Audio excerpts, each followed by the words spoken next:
मित्रांनो, मी शिवराज कोटी Shri Samarth goat farm या यूट्यूब चॅनलवर आपला स्वागत आहे। मित्रांनो, यादीच्या व्हिडिओ जर पाहिला नसेल तर ते पाहून घ्या। आजचा आपला विषय आहे की शेळीची डिलिव्हरी होत असताना त्याची लक्षणे कशी ओळखायची। तर मित्रांनो, पाहू शकता तुम्ही आपल्या शेळ्या सगळे शेतामध्ये चरत आहेत। हे पाहू शकता मित्रांनो, सगळ्या शेतामध्ये सगळ्या शेळ्या चरत आहेत। आता बांधावर सगळ्या चरायला लागलेल्या आहेत। हे पाहू शकता। अशा वेळेस एक शेळी तुम्ही पाहू शकता तर कड्याला थांबलेला आहे।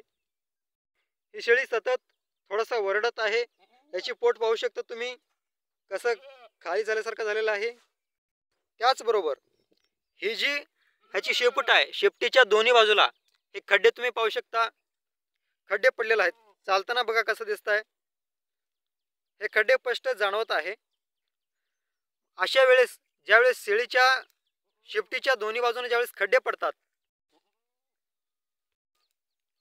आणि पोट खाली जात आहे, पाहू शकता तुम्ही पोट खाली गेलेला आहे आणि शेपटीच्या दोन्ही बाजूला असं खड्डे पडलेले आहेत।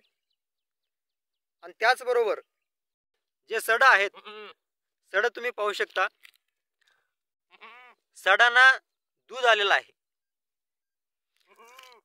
सडांना ज्यावेळेस दूध येत आहे, शेळी सतत वरडत असते, खाली बसायचं वर उठायचं असं करत असते। अशी ही जे लक्षण आहेत ते मित्रांनो शेळीची एक दोन तीन तासामध्ये डिलिव्हरी होत असतानाची हे लक्षण आहेत मित्रांनो। अशा वेळी शेळी हे 2-3 तासामध्ये व्याणार असते, डिलिव्हरी होणार असते।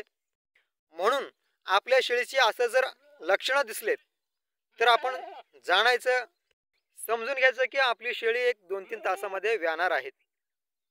त्यावेळेस तशा पद्धतीने आपल्याला त्याची व्यवस्था करायचं आहे।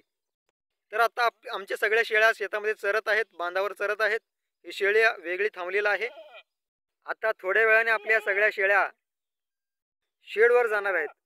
ज्यावेळेस शेडवर जाईल त्यावेळेस या शेळीचं डिलिव्हरी होणार आहे। डिलिव्हरी ज्यावेळेस होणार आहे त्यावेळेस पुन्हा एक व्हिडिओ बनवणार आहे।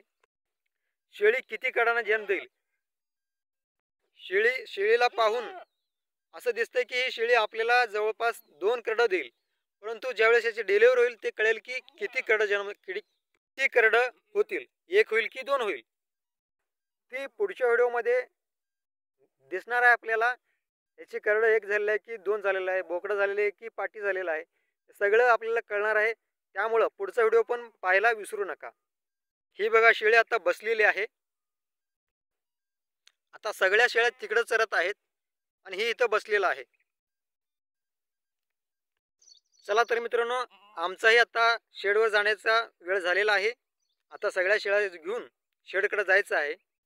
ज्यावेळेस या शेळीचं डिलिव्हरी होईल त्यावेळेस पुन्हा एक व्हिडिओ टाकतोय, ते व्हिडिओ न विसरता नक्की पहा। ही व्हिडिओ कसा वाटला, जर चांगला वाटला असेल, आवडला असेल तर व्हिडिओला लाईक करा आणि चॅनलला सबस्क्राईब केलं नसेल अजून तर सबस्क्राईब करायला विसरू नका आणि जास्तीत जास्त लोकांपर्यंत हा व्हिडिओ शेअर करा। धन्यवाद।